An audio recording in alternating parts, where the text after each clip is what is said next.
Fala estagiário, estagiária, e aí, tudo bem? Sejam todos muito bem-vindos a mais este vídeo aqui no canal Estagiando Direito. Bom, esse canal foi criado com o intuito de facilitar o mundo jurídico para conseguir levar conhecimento aí para você que está iniciando na área prática jurídica. Bom, hoje eu vou falar um pouco sobre Anticrese. Se você nunca ouviu falar sobre esse tema, fique de olho, fique atento, assista esse vídeo até o final. Eu peço também para você compartilhar esse vídeo para os seus amigos, seus colegas estagiários aí da faculdade, tá? E também se inscrever no canal, para o YouTube perceber que esse canal aqui é relevante, traz assuntos super importantes aí para pessoas que estão nesse mundo jurídico ou que têm interesse nesse tipo de conhecimento. Bom, senhores, o Anticrese nada mais é do que uma garantia real e está dentro dos direitos reais. A Anticrese está prevista no capítulo 4 no Código Civil Brasileiro, mais precisamente do artigo 1506 a 1510, é um tipo de garantia real, assim como o penhor, assim como a hipoteca, e ela oferece uma certa segurança aos credores, assim também como uma margem de vantagens para os devedores em relação aí, em comparação com outras modalidades de empréstimo. E aí, para facilitar o nosso entendimento em relação a esse tipo de instituto, eu trago para vocês aqui o conceito da Anticrese, para que nós tenhamos aí uma ideia mais complexa. Então, nada mais é do que um contrato pelo qual o devedor entrega ao credor um imóvel, dando-lhe o direito de receber os lucros, receber os frutos e rendimentos como compensação de dívida, também chamado de consignação de rendimentos. Ou seja, Anticrese nada mais é do que um acordo entre duas partes, em que uma das partes, como garantia de pagamento, dará a outra em caso de descumprimento do seu pagamento, ou seja, serve para a questão de bem imóvel. Então, olha só, como qualquer outro contrato, existe a possibilidade de ter um comum acordo entre as partes, e aí essas partes entram nesse acordo e faz a transferência da posse de um imóvel de um devedor para um credor, quando existe aí a questão de uma relação de dívida entre eles, e aí um acaba descumprindo esse pagamento, essa relação de inadimplência, e aí precisa fazer o seguinte, isso é uma das modalidades um pouco menos utilizada em relação às demais, mas com a possibilidade de ter uma garantia, o credor ter como receber o pagamento referente a essa dívida.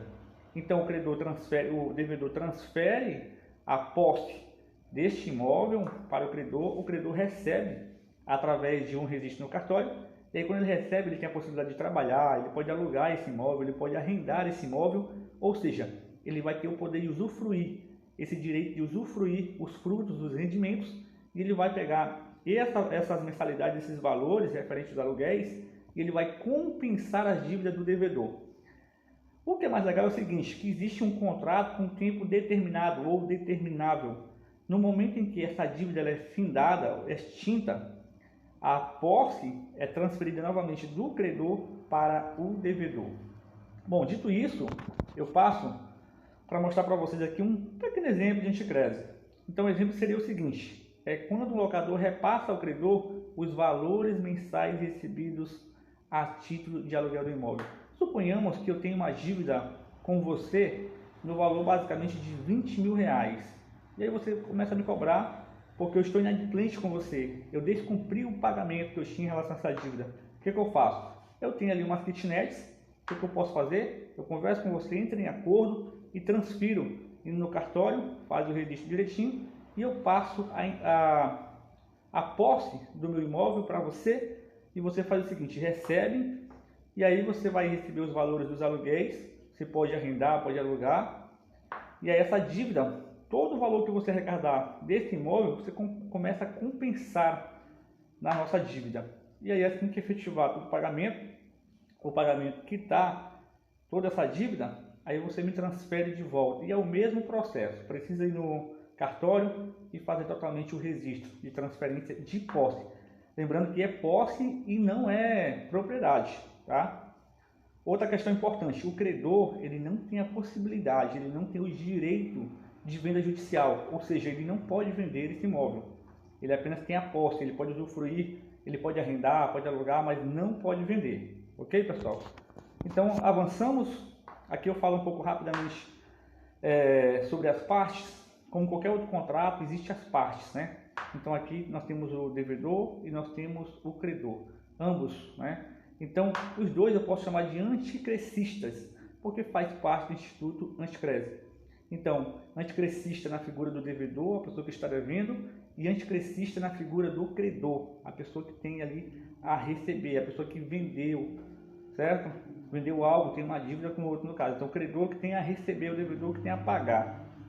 Bom, como ambos têm direitos e deveres, obrigações a cumprir, porque é um contrato, então veja bem, vamos começar falando rapidamente sobre direitos e deveres do anticrecista na figura do credor. Ele tem o direito de administrar os bens dados em anticrese e usufruir dos seus frutos e utilidades. Direito também de arrendar os bens dados em anticrese a terceiros. Outro direito que ele tem também é de vindicar os seus direitos contra adquirentes dos bens, os credores quirografários e os hipotecários. Posteriormente, os registros da anticrese. Ou seja, suponhamos que nós temos um imóvel que está no Instituto Anticrese e aí de repente uma outra pessoa, um terceiro, ele comprou esse imóvel.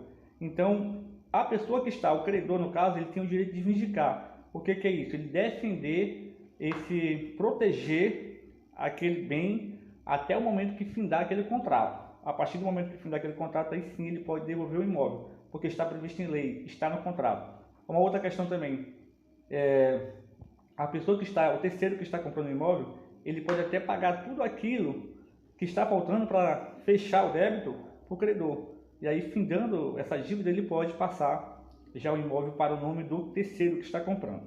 Ok? É uma dica muito importante, vocês não podem esquecer isso. Uma outra questão também que ele tem é o dever de apresentar anualmente um balanço exato e fiel da sua administração. Justamente para que serve isso?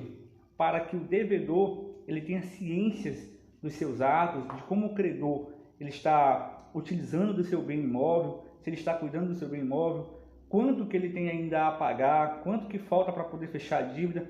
Ele precisa ter essas informações diretas. É como se o credor estivesse aí trabalhando para o devedor. É só uma simbologia. No entanto, ele está passando um balanço geral, um balanço exato e fiel, justamente porque o imóvel em si está na propriedade de quem? De quem é essa propriedade? É do devedor. O devedor é que tem o direito de propriedade e de posse indireta no momento. Mas o credor, ele deve essas satisfações, está em lei, é obrigado, certo? Então é um dever que ele tem. Um outro dever importante que ele tem é de se responsabilizar pelas deteriorações que, por sua culpa, ele causar no imóvel do devedor. Ou seja, se ele causar algum tipo de prejuízo, ele precisa arcar com essas despesas, com a indenização, ok? Dito isso, nós avançamos aqui para os direitos e deveres também do anticrecista na figura do devedor.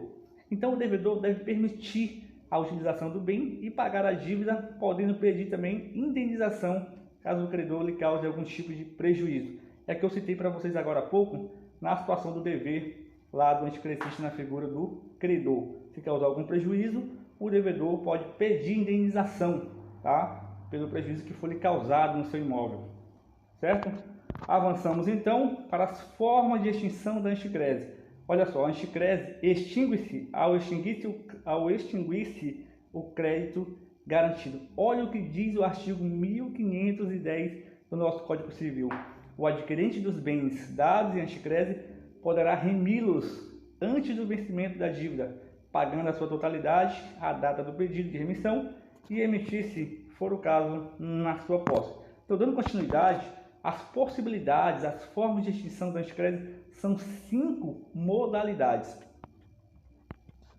Bom, a primeira modalidade, o pagamento da dívida, ou seja, essa é uma das primeiras modalidades. Ou seja, o devedor ele precisa efetuar a totalidade daquela dívida no caso.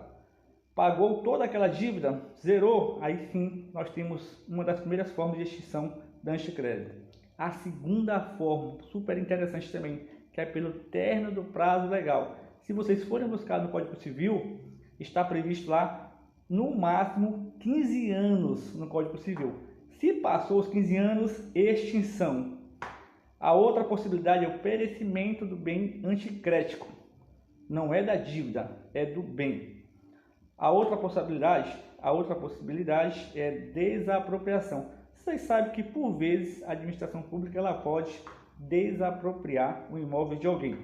E aí quando isso acontecer, a administração pública vai desapropriar, vai gerar uma indenização que vai prejudicar a Anticrez. Então isso é uma outra possibilidade de extinção da Anticrez. E por último, a nossa quinta possibilidade seria na questão da renúncia. Suponhamos, aquele exemplo que eu passei para vocês ainda agora, que eu passo um imóvel para alguém, a posse de um imóvel para alguém, e essa pessoa, no caso a figura do credor, ela recebe esse imóvel, só que aí antes de começar os trabalhos para usufruir dos frutos, dos rendimentos, ela desiste da ideia e ela resolve renunciar. Então, quando ela renuncia esse instituto, ao renunciar esse instituto, finaliza e gera a extinção da Anticrez. Bom, pessoal, o vídeo foi sobre isso, sobre extinção da Anticrez, sobre Anticrez em si, esse instituto. Espero ter te ajudado e um forte abraço. Nós nos vemos nos próximos vídeos. Valeu!